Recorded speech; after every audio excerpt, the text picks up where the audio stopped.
छोटा वाला तो इन्वेस्टमेंट आप देख ही सकते हैं 50 लाख का। थोड़ा हाई बोल दो यार मेरे सब्सक्राइबर लोग। Ram Ram, Hare Krishna, welcome back to the अंदर ब्लॉग। पिछले दिनों हमको फ़ोन आया था स्टेट बैंक ऑफ इंडिया से कि आपके खाता में गूगल इंडिया से पैसा कहाँ से आ रहा है 600-700 रुपया के नाम पे वो इशू आया हुआ है कुछ ऊपर से इंक्वायरी के लिए, अकाउंट इंक्वायरी के लिए। तो हमने बोला कि मैडम हमारा खाता है तो पैसा आते रहता है, छोटा मोटा लेन देन होते रहता है। तो उनका कहना था कि नहीं नहीं, सेविंग अकाउंट में नहीं करना है, पैसा नहीं मंगाना है, हमारा सेविंग अकाउंट से सेविंग के लिए है। अब उसके लिए करंट अकाउंट है ना आपके पास, तब करंट अकाउंट से मंगाइए। बताइए, मैं पिछले दिनों पार्सल मंगाया था, उसका वीडियो भी हमने बना कर रखा हुआ है, उसका मैंने रिटर्न किया था, वो रिटर्न वाला पैसा उस अकाउंट पे आया। अब वो पैसा रिटर्न आया वाला आया तो वहीं से आया था, ठीक है। तो वही गूगल इंडिया शो किया उसका, तो उसी बोल रहे हैं कि नहीं पैसा कहाँ से आ रहा है, इस अकाउंट पे लेन देन नहीं कीजिएगा। फिर हमने बताया कि मैडम ऐसे ऐसे बात है, ऐसे ऐसे पैसे आते हैं। बोले नहीं नहीं नहीं, इस अकाउंट से नहीं करना है लेन देन। अब हम इस अकाउंट से अगर लेन देन नहीं करेंगे तो खाता चालू करिएगा नहीं, मेरा खाता तो बंद कर दीजिएगा। बोलिए आपका खाता से तो लेन देन नहीं हो रहा है, अब खाता से लेन देन नहीं होगा फिर भी आप बंद कर दीजिएगा, और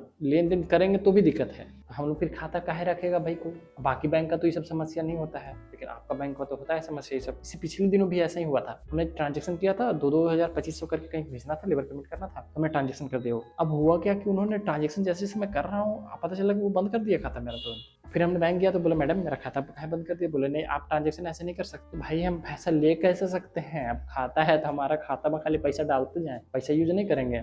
उनका कहना नहीं, अब आइए खाता में, आप फिर से केवाईसी जमा करिए, 2 फोटो लेके आइए, आधार लेके आइए, पैन लेकर के आइए, एक एप्लीकेशन लेकर करके आइए। तो भाई वो सब तो मैंने तैयार कर लिया है, और अभी हम जाने वाले हैं बैंक, और फिर मिलेंगे वो मैडम से। और वो मैडम का कहना है कि आप इन्वेस्टमेंट नहीं कर रहे हैं हमारे बैंक में। तो मैडम से पिछले दिनों भी हमने गए, अकाउंट करंट अकाउंट खुलवाना था इमरजेंसी में, तो खुली थी, और उनका कहना था कि कुछ इन्वेस्टमेंट कीजिए आप हमारे बैंक में। तो इन्वेस्टमेंट हमने नहीं किया था, हमने कह दिया था कि मैडम आगे करेंगे। तो फिर वो बोल रहे कि नहीं सर, आप इन्वेस्टमेंट भी नहीं किए हैं, आप बोले थे पिछले बार के इन्वेस्टमेंट करेंगे, वो अभी तक आप किए भी नहीं एक भी। बोले मैडम हम कर दिए हैं, लेकिन हम आपके माध्यम से नहीं किए, हमने SIP किया हुआ है। तो हम बोले कि SIP मैडम हम किए हुए हैं। तो उनका कहना है कि नहीं हमारे माध्यम से करवाइए। तो चलिए फाइनली चलते हैं, एप्लीकेशन वगैरह सब कुछ तो मेरे पास तैयार है। आप बैंक पहुँचते हैं और देखते हैं कैसे क्या बोलती है, कैसे हटता है। तो वीडियो में बने रहें, चलते हैं बैंक।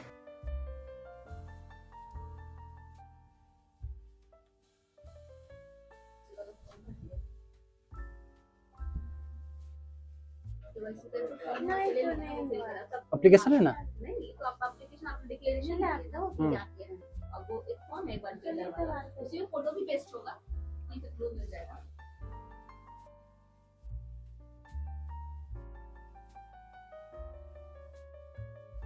KYC का फॉर्म देखें।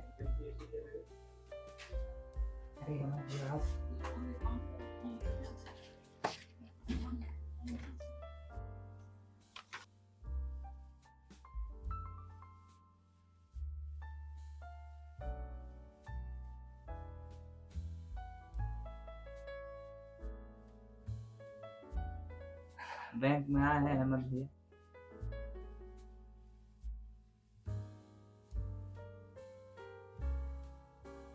मेरा फॉर्म रेडी कर दिया है, थोड़ा हाई बोल दो यार मेरे सब्सक्राइबर लोग को। अभी जाएंगे मैडम के पास, वो यहाँ जमा करेंगे, उसके बाद खाता का होल्ड हटाएंगे और फिर उसके बाद निकलेंगे।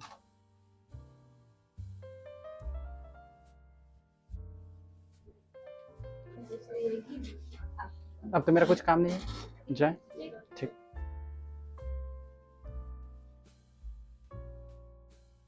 हाँ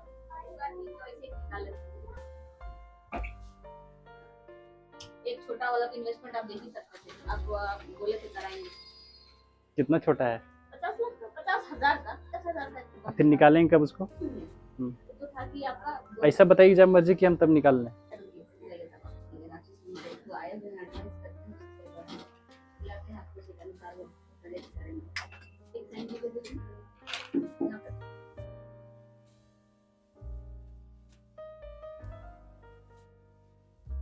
उसको आते हैं ना मैडम बाद में। बहुत कम ही आते हैं, बीच में आते हैं, फिर हम लोग को कुछ ज्यादा कुछ स्पेशल एडवाइस की जरूरत पड़ता है। अच्छा ठीक है, हम बाद में आएंगे ना। आए हुए इसलिए इनको हम मतलब आए ना।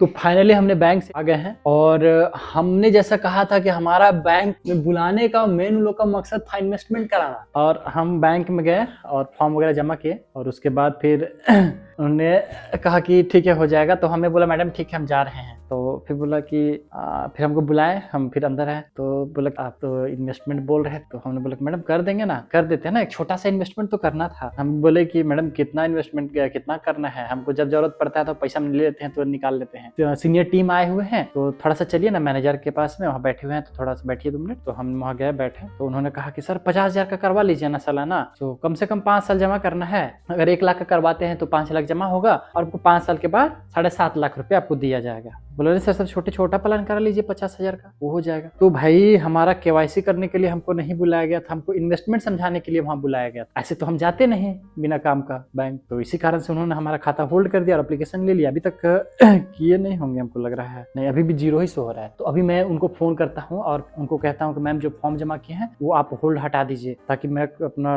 अमाउंट वगैरह देख सकता हूँ। भाई मेरा रिचार्ज खत्म हो गया। हाँ जी मैंने बोल रहे वो होल्ड हटा दीजिए ना। अच्छा रुक जाना सर, केवाईसी करके फिर आगे का हटेगा।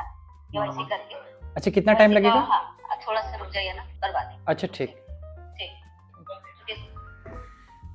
तो आप लोगों ने देखा अभी तक हटाया नहीं है, लेकिन हमको इन्वेस्टमेंट का सारा प्लान बता दिया गया है। अभी तक KYC हटा नहीं वहाँ से थोड़ा टाइम लगेगा। मेन मकसद था उन लोग का, अभी जो मार्च एंडिंग का महीना है तो अभी इन्वेस्टमेंट का समय है, तो हमको समझाया गया वहाँ पे अभी मार्च का महीना है, मार्केट डाउन है पूरा, अभी इन्वेस्टमेंट करने का राइट टाइम है। तो भाई इन्वेस्टमेंट करेगा जिसके पास पैसा है वही इन्वेस्टमेंट करेगा ना, किसी को इन्वेस्टमेंट करवाना है बोल रहे नहीं आप उस लायक है इसीलिए आपसे इन्वेस्टमेंट करवाना है। तो फाइनली गाइस हमारा अकाउंट होल्ड करने का यही रीजन था कि उनको इन्वेस्टमेंट करवाना था। तो मैंने उनको बोल दिया है मैं नेक्स्ट मंथ इन्वेस्टमेंट करूंगा, अभी नहीं। तो जय हिंद, मिलते हैं एक नेक्स्ट नया ब्लॉग के साथ।